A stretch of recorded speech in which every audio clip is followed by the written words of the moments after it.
So, shout out Mike Scotto for this information. Would trading D'Angelo Russell or any type of trade make sense for the Timberwolves? So let's get right into it. The Timberwolves have lost 6 of the last 7 games, and Tim Connolly, shout out. I'm here in Towson visiting my parents. Actually, my mom lives outside of Towson. My dad lives farther in the county, but either way, we are talking about the fact that there's room for improvement, and now there's questions about Karl-Anthony Towns potentially be traded this offseason. And we've said it before on the NBA show. Link is in the description. I also need to write stuff for the B-ball show tonight.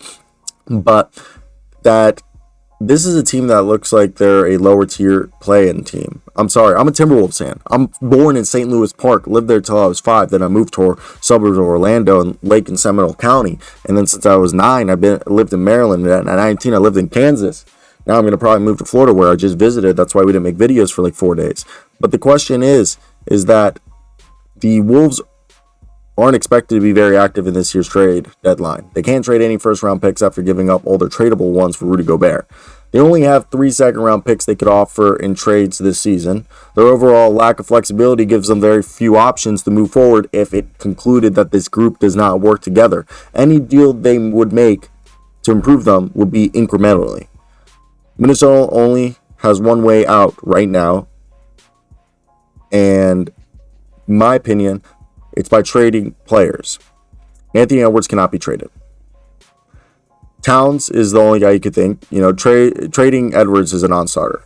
While they could trade Gobert, they probably won't because the value for him is so down. Now, we've heard the rumors of Towns who could become trade eligible this offseason. He's extended 4 years, projected $224 million, but it's interesting to see who would want to trade for a guy who's on a salary of $56 million per year. Now, a big issue is that the point guard position could be improved. D'Angelo Russell is more or less the same player that they got in the trade for Andrew Wiggins, and he's currently extension eligible, and that's him and the organization are at crossroads. And if he isn't extended, he's an unrestricted free agency. And it's hard to identify teams in need of starting point guard where Russell would be an upgrade. Right now, one team that obviously makes sense is the Washington Wizards, and they could combine Morris, Barton, and DeLon Wright to get D'Angelo Russell. But then the thought is if you trade Monte Morris and DeLon Wright, it would make getting Russell not as desirable, because having DeLon Wright as your backup point guard for Russell is good because he's more defensive. So you probably would want to put Rui Hachimura in that deal. But the Timberwolves want defense, so they'd probably be asking for like Denny Avdia. Now, we know Kyle Kuzma could be traded, so Kyle Kuzma and Will Barton could be the answer to get yourself D'Angelo Russell if you offer them a pick. Now, the other thing is there's been the idea of a Kyle Lowry and D'Angelo Russell swap.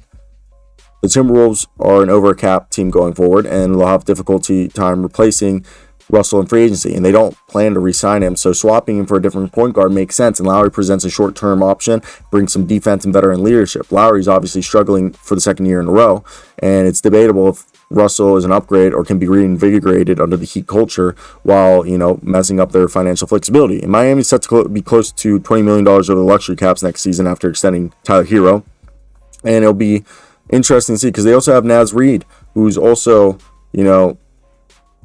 a floor spacing big man, undersized big man with energy and a decent defensive skills, who over the last 12 games averaging 15.7 rebounds, a block, and 1.5 threes while shooting 41.5% from 3.